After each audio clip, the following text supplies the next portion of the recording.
Բաստուր մաչոներ ջան, պրեսից անում ենք խոզի չալաղաժները։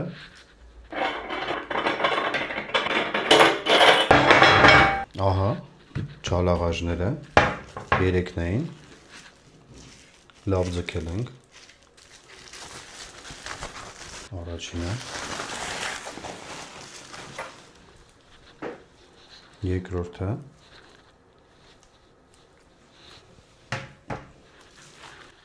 երրորդը,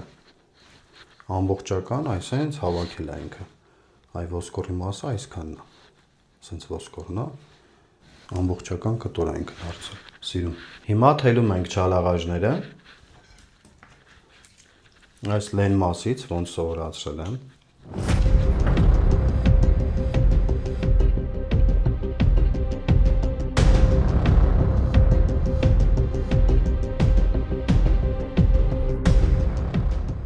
թողենք 10 օր կչորանա, հետո չաման կբռնենք միասին։